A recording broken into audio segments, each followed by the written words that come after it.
Hey everybody, it's the Burger Dude, and today I want to show you how I make rice paper bacon.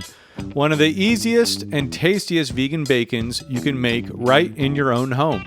And this recipe is really just my variation on a recipe I saw by Sauce Stache, who also based his recipe off of Yup, It's Vegan. So be sure to check the description as I'll leave a link to their recipes as well. And we're going to start off by making the bacon marinade. So we're going to do some soy sauce, followed by some neutral oil. I used vegetable oil. And of course, we got to add some nutritional yeast as dictated by vegan law.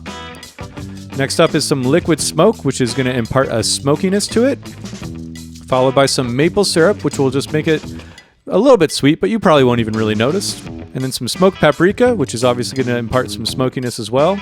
And some chili garlic sauce, that's what it looks like. You could also use some sriracha. Next up is some garlic powder.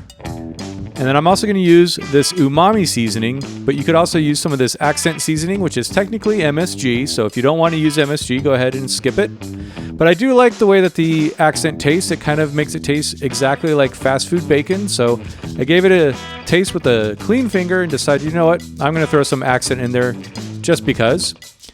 And I gave it a whisk, and then we're all ready to rock. I'm going to give it a taste, and I'm going to decide it tastes great. You could also use these kinds of products if you have access to them. They will obviously make your job a little bit easier with imparting a bacony flavor. And here is the star of the show, the rice paper, and you can find this at most Asian markets. I actually can find it at my local Ralph's, but you could also find it at places like Whole Foods, Sprouts, that sort of thing. It's pretty inexpensive as well. And so what we're going to do is we're going to get either a deep dish. I'm using a skillet here because it's all I had, but fill it up with a little bit of water. And then take 2 of the sheets of rice paper and just kind of gently coat them in the water like that. They can be kind of brittle and easy to break or crack, so just be real gentle with them. And the water is going to seal them together. You want to go ahead and try and press out any air bubbles that you can find. And then typically, in the past when I've made this, you'd start off with a cutting board like this, and then you would lay down your rice paper and try and get all the air bubbles out by doing that.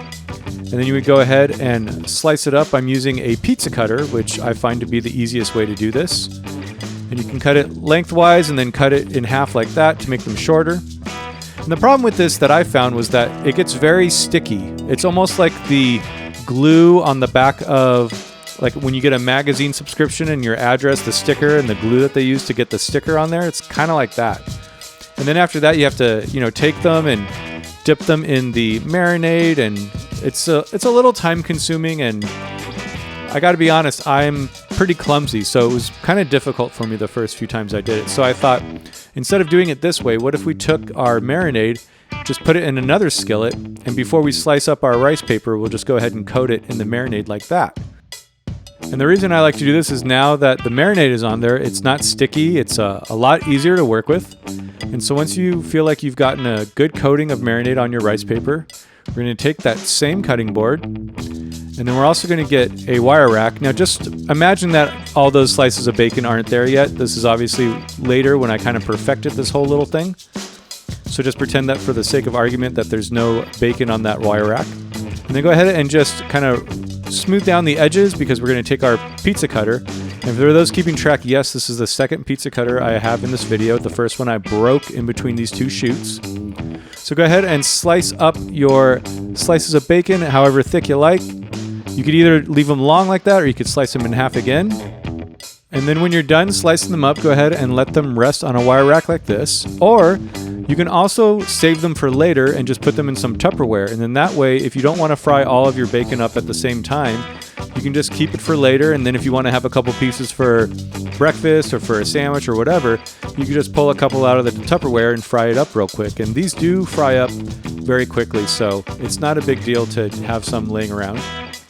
And they'll keep in the fridge for a few days. At least in my experience, they don't go bad too quickly. But once you got all your bacon cut up and you're ready to fry them, let's get a skillet with a little bit of oil in there. And I highly suggest just cooking 1 piece of bacon as a test at first and just kind of getting a feel for it. They will cook quite differently depending on how long you cook them for. The longer you cook them, the crispier they'll get. And in addition to that, they will crisp up quite a bit after you cook them and you let them rest.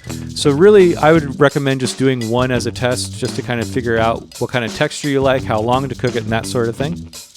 And you also don't need to necessarily use as much oil as I have here. The next day I cooked them in basically not too much oil at all. I kind of just sprayed it with some cooking spray, and they cooked up just great. They did get a little bit crispier quicker though.